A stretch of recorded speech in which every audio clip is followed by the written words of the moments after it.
예, 며칠 전부터 유튜브가 속도가 틀려진 것 같아요. 제가 여기서 하는 시간하고 여러분들이 보는 시간하고 시간 차이가 좀 생깁니다. 그거 감안을 하셔야 될 것 같아요. 한 10초 정도? 그 정도로 저희가 여기서는 하고 있는데, 그게 넘어가는 것 같아요. 또, 원체 요새 뭐 유튜브에 저거를 많이 하니까 방송하는 사람이 많다 보니까 이게 방송 자체가 늘어져 버리고 뭐 이러는 상황도 지금 벌어지는 것 같은데 그때는 완전히 끊고 새로 들어와서 한번 보시면 될 것 같습니다. 지금 강의를 보고 있는 대목들은 바오사성의 일기에서 당신의 기도하고 깊은 연결이 있습니다. 그래서 바오사 성령의 9일기도 책을 전에 소개를 해드렸는데 그 책 뒤편에 보면 9일기도가 있어요. 그 내용을 계속해서 이제 바치고 있는 것인데 그 기도는 가능하면 계속 바치는 것이 좋습니다.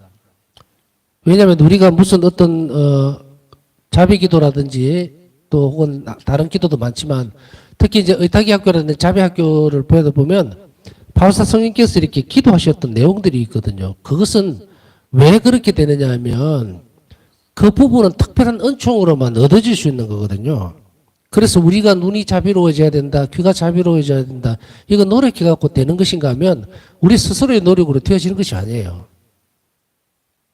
왜냐하면 나중에 이제 가다 보면은 마음이라는 부분들을 배우게 되는데 그 마음은 예수님의 성심이죠. 그거와 동일하게 돼야 되는데 그건 완전한 은총이에요. 그렇기 때문에 우리가 이 기도를 이제 배웠으니까 여러분들이 이것을 응용할 줄 알아야 돼요. 아, 저렇게도 있구나라고 넘어가면 그거는 제대로 배우지를 못해요. 기초가 제대로 서지를 않습니다. 보통 보면은 제가 이렇게 강조하는 부분들이 있거든요. 세시기도는 정확하게 바쳐야 됩니다라고 하면 그 이외의 시간대라고 하는 것은 글쎄 참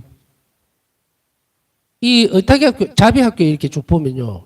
이러한 것은 아무런 가치가 없다. 아무런 가치가 없다. 이건 자비 행위가 아니다. 이렇게 아주 그냥 이렇게 명확하게 잘라내는 부분들이 있어요.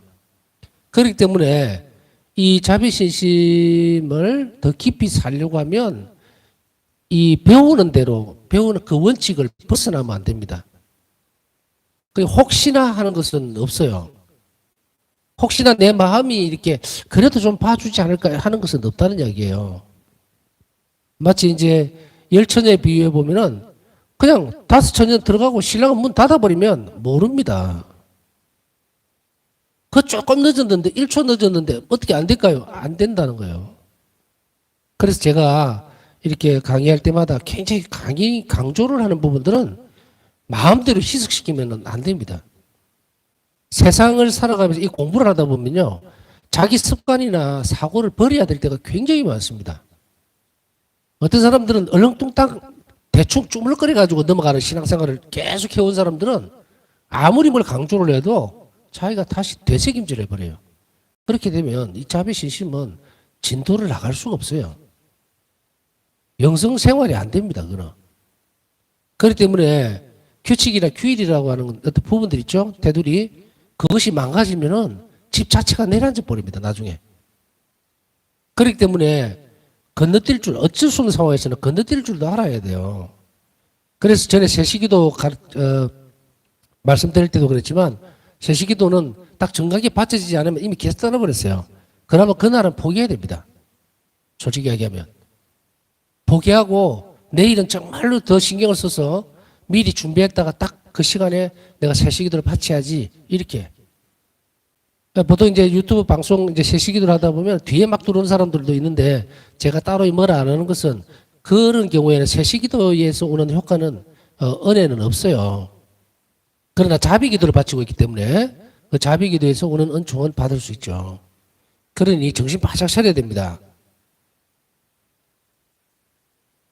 옛날에 우리 신학교 때 시험을 치는데 어떤 그 철학 시험을 쳤단 말이에요. 철학 시험이 너무 어려워요. 한 페이지를 A4 용지 앞뒤를 다 적어내야 되는데 그 A4 용지가 아니죠. A4 용지보다 훨씬 컸던 것 같은데 여하튼 그 앞뒤로 다 적어내야 되는데 자 배운 거는 이제 외운 거는 한계가 있고 공부는 덜 했고 이러니까 막 그걸 적고 나서 밑에다가 막 별 소리를 다 적어요. 철학 시간에 막 윤리에 관련된 것도 막 어쨌든 공부에 따라 표를 내려고 적어내고 또 어떤 데는 밑에다가 교수님 뭐 수고하셨습니다. 감사합니다. 이거요 완전히 감점 요인이에요. 전부 다. 나중에 들으셔가고 그러더라고요. 뭐 수학시험을 치는데 영어를 적고 있냐고. 그 사람은 오히려 가산 점수를 이게 그 뭐라 그럴까 동정 점수를 그러죠. 동정 점수를 주려고 그러다가 싹 괘씸해서 다 제 시험을 치도록 만들어버렸다. 이제 그 뒤부터는 이제 아뜨거라 싶으니까 그 뒤부터는 절대로 차라리 백지를 내면 내지 적지를 않는 그런 경험이 있는데 특히 자비신심에 있어서는 아주 예수님이 원하셨던 그 대목들을 철저하게 아주 철저하게 자기 것을 막 포기하고라도 철저하게 하는 연습을 해야 됩니다. 그래서 파우사 성녀는 그 영성을 들여다보고 이렇게 공부하다 보면은 너무도 철저하게 자기 살을 깎아내더라도 그 예수님이 원하셨던 그 부분을 절대 양보하지 않았던 것을 알 수가 있어요. 그렇게 했기 때문에 파우사 성녀는 굉장히 빨리 이 깊은 영성에 들어갈 수가 있었어요. 다른 성인들도 마찬가지일 수도 있지만 파우사 성녀는 특히 그 기간을 보면 33살에 돌아가시잖아요. 그러니까 그 기간에 불과 한 수녀원에 입회하고 해봤자 한 13년 정도? 그 정도의 생활 안에 완벽에 이르렀다는 거예요. 너무나 놀랍지 않습니까? 그리고 초기에 몇 년간은 또 수련 기간을 빼면은 본격적으로 이런 그 영적 생활을 한 것이 그 정도 기간이라면 뭐 파우사 성녀이기 때문에 그렇다라고 할 수도 있겠죠. 그러나 파우사 성녀는 파우사 성녀가 이르러야 되는 전에도 말씀드렸듯이 그 성인은 그분 파우사 성녀는 당신이 이르러야 될 제목이 있고 또 높이가 있어요. 여러분은 여러분에게 맞는 높이가 있단 말이죠. 그것에 도달하라고 하는 것이 파우사 성녀가 도달했던 그 지점까지 가야 된다고 할 수 있을까 하라고 하면 못하죠. 솔직히 하면 못합니다. 어떻게 우리가 파우사 성녀의 완덕에 그렇게 그분의 영성생활 그 끝에까지 같이 갈 수가 있겠어요. 그러나 예수님은 사람 각자에게 이르러서 당신이 너는 이 정도 선이 내가 바라는 그런 원하는 그런 끝지점이다 하면 선언해 주면 그게 천국 가는 그 마지막 선이잖아요. 우리가 어떤 데는 뭐 아이고 앞으로 살아야 될 인생이 10년밖에 안 남았는데 5년밖에 안 남았는데 내가 그 짧은 시간에 될 수 있을까? 그런 거를 걱정하지 말라 이 말이야. 예수님이 얼마나 나에게 많은 은총을 부어주느냐 어떻게 사느냐에 따라 다른 것이지 뭐 가방 끈길다고 공부 잘하는 거 아니에요. 많이 배우는 거 아니고. 그러니 우리가 하나님 앞에 섰을 때는 진지하고 진실하게 그리고 어떤 부분에 있어서 정말로 파우사 성녀는 고지식하리만큼 그게 예수님 마음을 상하지 않게 하려고 했어요. 이 고지식하다는 말은 나쁜 의미, 별로 안 좋은 의미로 쓴 게 아닙니다. 올고졌다는 이야기예요. 예수님 편에 속해 있는 거는. 그러나 당신이 손해보는 것에 있어서는 한없이 부드럽고 유했다. 온유했다. 그래서 파우사 성녀는 당신 자신에게는 엄청나게 엄격했지만 다른 사람에게는 한없이 너그러웠던 것이에요. 그 규칙들을 파우사 성녀는 잘 지켰기 때문에 우리는 이러한 기도들을 하셨다는 것이 그랬구나 아니라 똑같이 해야 돼요. 왜냐하면 이것이 되지 않으면 자비로운 행위가 나올 수가 없기 때문에 우리가 실컷 공부 배우고 나서 자비 행위를 할 수 없으면 어떻게 됩니까? 배우나 마나예요. 만약에 이 수업이 점점 길어질수록 앞으로 더 많은 일들을 해야 될 텐데 나는 못하겠어. 나는 자비로 그걸 포기해버리면 이 부분은 패스해야 되겠다. 뭐 나한테는 이런 것이 없어. 이렇게 하면 그 사람 자비로운 사람이 될 수 없어요. 우리가 의탁의 학교를 배우든 자비 학교를 배우든 결국은 궁극적인 것은 뭐냐면 예수님의 부르심, 자비로운 사람이 되라는 거예요. 자비로운 사람이. 우리가 그렇게 살지 못했다면 지금부터라도 자비로운 사람이 되라는 거예요. 누구를 닮아서? 바로 예수님 닮아서. 그렇기 때문에 예수님은 그런 은총 자체이시기 때문에 그런 것이 필요 없었지만 우리는 은총을 받아야 돼요. 그래야만 예수님과 같아진다고. 그러니 이 기도를 소홀히 해서는 안 됩니다. 바울사 성령의 9일 기도 책을 제외하고 어느 기도서가 지금 우리나라에 나와 있는 기도서 어느 곳에서 이렇게 귀가 자비롭게 해달라, 내 입이 자비롭게 해달라 그런 기도가 어디 있습니까? 없어요. 없습니다. 그렇다고 하면 우리가 이것을 배우지 못했다면 우리 또한 이 기도를 안 할 거예요. 그러나 세부적으로 우리가 왜 이게 필요한지를 배운다는 것은 기도를 하라는 이야기입니다. 제가 100번, 1000번 강조를 하지만요. 지성적으로 알수록 기도를 더 많이 해야 합니다. 잘 알기 때문에 더 잘할 수가 있다는 거예요, 기도가. 그래서 많이 배운 사람은 많이 기도할 줄 알고 그리고 정확하게 할 줄 알아요. 더듬거리거나 자기 마음대로 기도를 하는 게 아니라 예수님 마음에 드는 기도를 찾아서 해 나갈 수가 있어요. 누구를 따라가면? 바로 바울사 성령을 따라가면. 그래서 바울사 성령가 들으셨던 이 9일 기도를 계속 한문에 의해서 우리는 어떤 사람들은 그 단점이 있을 수 있죠. 나는 뭐 어제 설명했지만 귀에 대해서 이야기하면서 나는 사람 말을 그냥 건성건성 듣거나 듣는 것보다 말하는 게 더 빠르다. 그 자기 단점인지 몰라요. 그러면 지금 이것이 이렇게 되면 단점일 뿐 아니고 내가 자비로워질 수가 없는 거예요. 그러면 그렇게 되기 위해서 나는 무엇을 해야 될까? 기도를 해야죠. 바울사 성령이 기도를 해야 돼요. 그래서 똑같은 동일한 은총을 나도 받아내야 된다. 자, 이렇게 해서 이제 점진적으로 우리가 배우는 것이 실천되어져야 됩니다. 수업을 할 때마다, 강의할 때마다 계속해서 강조를 하지만 자비의 신심에 관련된 이런 의탁의학교, 자비학교, 또 바울사성의 영성이나 이런 것들은 전부 다 뭐라 그랬습니까? 실천적인 거예요. 실행되어지는 책이기 때문에 배우는 족족 그대로 접목시켜서 해야 합니다. 많이 배웠다. 지금 사실은 실천해야 될 대목들이 굉장히 많았을걸요? 지금 대략 보면은 재작년 10월부터 했으니까 계속하면은 1년, 12개월, 거의 한 15개월 정도를 수없이 많은 얘기들을 들었을 거예요. 똑같은 얘기들이 있는 것 같지만 사실은 약간 중첩되기는 하지만 전부 다 다릅니다. 그것을 삶으로 살아내야 돼요. 그러니 바쁘죠. 바쁜데 뒷짐지고 있으면서 난 참 이 좋은 묵상했다. 그러면은 그 사람은 절대로 자비로운 사람이 될 수 없어요. 포기한 거예요. 많이 배운 사람, 많이 알수록 많이 사랑한다는 말은 많이 알수록 많이 자비로워져야 된다. 내가 그 지경이 그런 상태에 도달하지 못했다면 열심히 노력해야 돼요. 다른 사람들은 지금 펄펄 날아다니고 있는데 혼자서 아직까지도 걸어다니지도 못하고 딱 서가 있으면 안 되겠죠? 이런 모든 것들이 은총의 협력으로 가능하다는 것을 우리에게 있어서 큰 희망입니다. 포기하지 마십시오. 이 말이죠.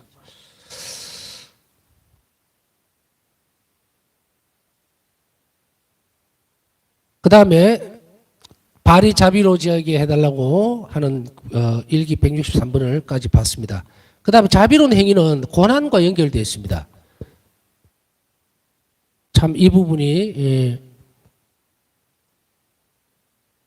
강조되어질 수밖에 없어요. 왜냐하면 예수님은 십자가를 빼고 나면 우리의 영광이라는 것이 없어요. 우리 부활이라는 것이. 그죠? 그렇기 때문에 어떤 형태로든지 예수님과의 만남 이것은 바로 십자가와 연결되어 있습니다. 그렇기 때문에 당연히 자비는 뭐다? 고난과 연결되어 있어요. 이것은 진정한 자기 희생과 자신의 안위를 포기할 것을 요구합니다. 기도로서 자비 행위를 할 때도 고난을 치고 갈 또 내가 희생할 각오가 되어 있어야 합니다. 그래서 이거는 지난번에 조금 시간을 할애해서 말씀드렸죠. 누구를 위해서 기도해 준다 했을 때는 분명히 내 희생을 요구합니다. 예수님은. 그것을 두려워하거나 겁내서는 안 됩니다. 그러면 기도할 줄 모릅니다. 더 발전되지를 않아요. 자기 기도 외에는 절대로 못합니다. 그러나 그것 또한 내가 그 희생적인 부분들을 드러내고 힘들고 고통스러운 부분이 있을 수 있어요. 그러나 반드시 우리는 알아야 될 것이 예수님께서 내가 그 고통을 이웃에게 자비로운 행위를 하기 위해서 치고 간다. 이웃을 위해서 기도하면서 오는 그 순환, 고통들이 있죠. 그걸 내가 기꺼이 지겠다고 마음먹는 순간에 힘들겠지만 그러나 예수님께서 그것을 우리가 지고 갈 수 있는 은총 또한 내놓고 있다는 사실을 우리가 안다면 힘들지만 기쁘게 그것을 받아들일 줄 알아야 됩니다. 그런데 우리가 여기서 말로만이라는 것은 나중에 말에 대한 부분도 얘기할 거예요. 말로 자비를 실천할 수 있죠. 분명히 있습니다. 근데 그것은 플러스 알파로 뭐가 있어야 돼요. 그냥 건성으로 입으로만 아이고 그래요. 네 불쌍하죠. 꼭 기억해서 기도해 주겠습니다. 하고는 그냥 아무것도 없으면 내가 기도하면서 그냥 아이고 오늘 묵주기도 내가 생각났는데 그 사람 위해서 기도 바쳐주기로 했으니까 묵주기도 5단 바치겠습니다. 그 시간 5분에 그 5단을 바치는 10분 15분 그 시간이 희생입니까? 굳이 짜낸다면 희생이겠죠. 그 시간은 뭐 쉴 수도 있고 놀 수도 있는데 그러나 누가 보더라도 그것을 희생이라고 보기에는 뭔가 이상하죠. 그래서 바우스타 성령을 이렇게 들여다보면 어떻습니까? 바우스타 성령은 오늘 하루 중에서 제일 힘든 것들을 스스로 선택해서 그것을 예수님께 드린 거예요. 동료 수도들, 예를 들면 이렇죠. 동료 수도들이 하고 청소를 한다 칩시다. 예를 들어서 일기에는 없는 부분이에요. 그러나 뭐 추정해보면 알겠죠. 청소를 하는데 어떤 수녀님은 예를 들어서 아주 그냥 빗자루질을 하고 있고 이렇게 쓰레받기로 썰어 담고 휴지통에 붓는 작업만 하고 있고 어떤 수녀님은 또 아주 작은 쓰레기통 가벼운 거 그것만 옮기고 있고 이럴 때 바우스타 성령은 자기에게 그 기회가 있다 하더라도 무엇을 했을까? 걸레 빨고 나면 그 무거운 물통을 아마 들고 선택을 했을 거예요. 지저분한 그 물 들고 가다 보면 막 쏟고 그걸 선택했어요. 그래서 이것을 희생으로 드리는 거예요. 우리가 이렇게 하나님께 시선이 고정되고 그리고 내가 자비를 실천하려고 마음 먹으면 우리의 눈이 밝아져요. 우리의 마음이 자비를 실천할 수 있는 곳으로 자동으로 움직입니다. 자연스럽게. 자동으로 움직이는 게 아니라 자연스럽게 이끌려요. 그래서 더 낫다는 표현을 쓸 수 있겠죠. 더 나은 고통을 선택합니다. 더 무거운 고통을 선택했다 이 말이에요. 이렇게 연결되어 있어요. 그래서 이런 의미에서 보면 진정한 자기생과 자신의 안위를 포기할 것을 자기가 편해질 수 있는 것을 포기하는 거예요. 그것과 연결이 되어질 때에 진정으로 자비로운 행위가 될 수 있다. 자비로운 행위는 나와 상관없는 일이야. 나는 그 일을 할 필요가 없으라고 생각하는 나태와 게으름에서 벗어나 창조적이고 진취적일 것을 요구합니다. 나와 상관없는 일이야. 필요 없어. 그게 내하고 무슨 연관이 있다고 그래. 하는 것을 벗어나는 거예요. 이것은 나태함과 게으름입니다. 자, 여기에서 한번 잘 묵상을 해볼 필요가 있죠. 저 멀리서 일어나고 있는 일들, 저 전쟁이 나하고 무슨 상관이 있어? 아프리카에서 굶어 죽는 사람이 뭐 내가 굶어라 그랬나? 나와 상관없는 일이야 라고 하는 순간에 그것은 뭐로 규정이 되어집니까? 게으름과 나태함으로 나에게 딱 떨어지는 거예요. 왜? 예민해져야 됩니다. 민감해져야 돼요. 우리의 마음은 항상 이런 어려움에 처해 있는 사람들에게 민감하게 움직여져야 된다. 그게 예수님을 닮아 있는 영혼일수록 빠르게 움직입니다. 그래서 그것이 내 일이 되고 내 걱정이 되고 내 기도가 되는 거예요. 이것은 굳이 너무 예민하게 뭔가를 하고 하는 그런 것이 아니에요. 자비로운 행위를 말이나 마음이 움직이는 것은 아무리 많다 하더라도 부족할 것이 없어요. 그러나 다른 것들은 뭡니까? 뭔가를 가지고 고민을 한다든지 자기 삶에 대해서 걱정을 너무 많이 한다든지 이런 것은 예민해지니까 자꾸 그것은 내려놔라 그러죠. 그러나 이웃에 대한 것은 놀랍게도 예민해질수록 예민하다는 표현을 쓸게요. 민감해질수록 이 영혼은 굉장히 자유롭고 기뻐집니다. 행복해진다는 것을 알 수가 있어요. 그게 차이예요. 보통 게으른 영혼들은 어떻게 하느냐. 아우 귀찮아. 내 일도 지금 신경 쓰기 골치 아픈데 무슨 보이지 않는 먼 나라에 있는 전쟁 얘기까지 그 죽어가고 굶어 죽는 사람이 나하고 뭔 상관이 있어. 이렇게 했을 때 그 영혼은 뭡니까? 게으름과 나태함뿐 아니고 완전히 교만한 영혼이거든. 나는 죄에서 자유롭다. 그러니까 내 탓이냐. 그러면서도 자기에게 주어지는 아주 조그마한 불행이나 또 불합리하면은 화를 내고 하나님에게 가서 덤비기도 하고 그래요. 이게 제 탓입니까? 뭐라고 하면 이렇게 하죠. 본인 탓 맞아요. 왜냐하면 어떤 누군가는 내가 지은 죄 때문에 똑같은 기도를 또 그렇게 하거나 푸념을 할 수가 있으니까. 그래서 이 부분들을 영성생활은 또 많이 영성교육은 이런 것들을 잘 찾아내고 그리고 걸러내는 거예요. 걸러내고 선택해야 될 폭을 넓혀가는 것. 그게 영성생활을 충실히 하는 겁니다. 주님, 저희 심장이 자비로워지게 도와주시어 제 이웃의 모든 괴로움을 제가 직접 느낄 수 있도록 해주소서. 저는 제 마음을 아무에게도 거절하지 않도록 할 것입니다. 주님, 당신의 자비가 제 위에 머무르게 해주소서. 일기 163번. 이제 심장으로 느끼게 해달라고죠.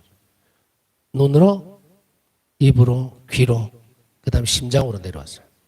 손으로, 발로, 심장으로, 마음으로. 자비로운 행위는 오로지 자비로운 마음에서만 흘러나올 수 있다. 성서상의 용어로 마음은 누군가의 영혼, 감정, 의지, 중심을 의미합니다. 영혼을 표현하기도 했고요. 성서상으로 보면 또 감정이라고 하는 것도 부분, 감정이죠. 마음도 울컥하다든지 너무 불쌍해서 막 운다든지 이런 불쌍한 마음, 생각이 든다든지 이런 거 다 그 연결이 되는 의지의 중심을 의미합니다. 내가 뭔가를 딱 실행하려고 할 때 마음을 굳힌다 이러죠. 그게 의지를 완전하게 세운다 이런 뜻이에요. 마음은 하느님과 개인적인 만남이 이루어지는 장소다. 우리가 마음으로 느끼는 것은 예수님도 성심이라 그랬죠. 아까 예수님도 똑같이 보고 움직이고 불쌍하게 여기시고 온유하게 대하시고 전부 다 어디로 나옵니까? 전부 다 마음에서 나오는 거예요. 그렇기 때문에 이 마음은 바로 예수님을 닮아 있는 거예요. 예수님도 인성을 가지고 계시고 예수님은 마음에만 움직이죠.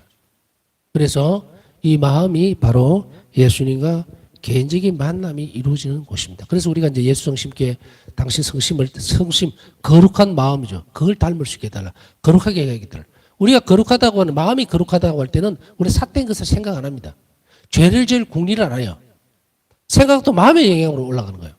그렇기 때문에 이런 부분들을 추스리고 다스리고 하는 거예요. 우리가 마음이 산란하면 생각이 막 뒤죽박죽이 되죠. 또 때또는 어떤 데는 반대로도 또 영향을 미칠 수도 있어요.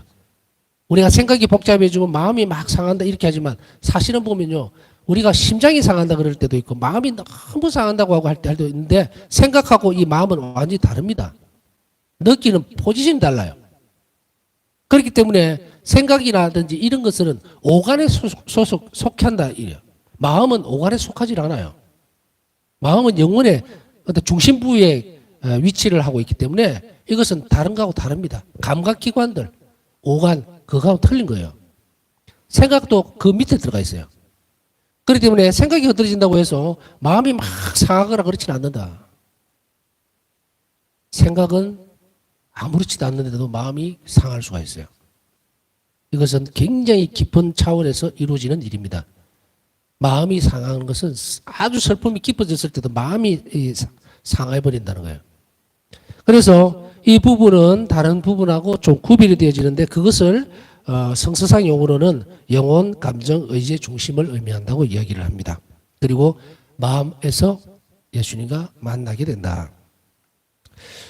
그곳은 마음은 모든 감정과 바람, 갈망, 결단 그리고 이해가 흘러나오는 원천입니다. 마음을 딱 굳세게 가진다든지 마음을 굳혔다든지 이런 표현을 쓰죠. 그렇기 때문에 이것이 마음은 바로 뭘 해야지 또 뭘 바라고 간절히 하고 할 때 마음이 막 이렇게 들뜬다 그럴까? 그래서 흘러나오는 원천이에요. 마음이. 이 이해는 진심 어린 동정에서 흘러나옵니다. 이해라는 것은 앞에 이야기했듯이 바람이라든지 감정, 결단 모든 것 그리고 또 이해라는 것 그 사람을 받아들이는 거거든요. 이해는 납득하고 내가 받아들이는 거거든. 그것은 진심 어린 동정에서 나오는 거예요. 정말 저 사람을 안 됐다. 참 어떻게 저럴 수 있을까. 정말로 참 뭔가를 도와줬으면 좋겠다는 그런 애틋한 것들 그런 것들을 총칭해서 전부 다 얘기할 때에 바로 이 이야기를 하는 겁니다. 그래서 바로 이해는 진심 어린 영혼에서 흘러나옵니다. 이해를 하지 못하고 남에게 동정어린 시선을 가지지 못한 사람은 그 마음이 뭐라 그럽니까? 굳어 있다 그러죠. 마음이 굳어있다. 완전히 무슨 뭐라 그럴까? 시멘트 이런 같이 차갑고 차가운 마음을 가진 사람이라 그러죠. 표현을 그래서 그 마음을 가진 사람을 그 인간 전체와 같은 걸로 동일하게 규정을 지어버립니다. 그래서 그런 의미에서 영혼의 중심적인 부분 그 마음이에요. 마음의 활동이 마음의 영역 중에 중심 부분이 마음이고 그것에서 모든 것들이 다 흘러나온다는 것으로 이해를 하면 됩니다. 그래서 우리가 기도할 때에도 예수님께 예수님 마음을 담게 해달라고 하는 것이 예수님 성심을 담게 해달라는 기도가 바로 그 부분입니다. 그것을 닮아야만 우리가 예수님 마음을 어떻게 한다? 같은 맥락에서 이해를 하고 만나게 되는 거죠. 우리는 어떤 사람의 위대함이나 나약함을 외적으로 볼 수 있습니다. 그렇죠. 저 사람 참 위대한 사람이다. 또 정말 난 사람이다. 이렇게 했을 때에 그 사람의 외적인 것으로서 볼 수가 있어요. 그렇지만 사람의 가치는 외적인 것으로 결정나지는 않지요.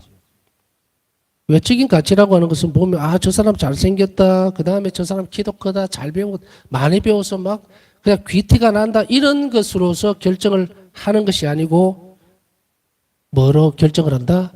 마음으로 그 가치를 결정합니다. 인간 마음의 가치는 그와 하나님과의 친밀감에서 나옵니다.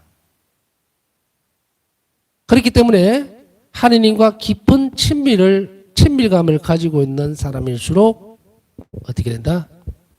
그 가치는 최고조에 이르게 됩니다. 예수님과 일치 문제에 있어서. 그래서 인간의 가치라고 하는 것은 이제 저 사람이 인간으로서 존중받아야 되고 또 가치가 있게 되기 위해서는 뭘 해야 됩니까? 그 사람이 예수님과 마음으로 하나가 될 수 있도록 해줘야죠.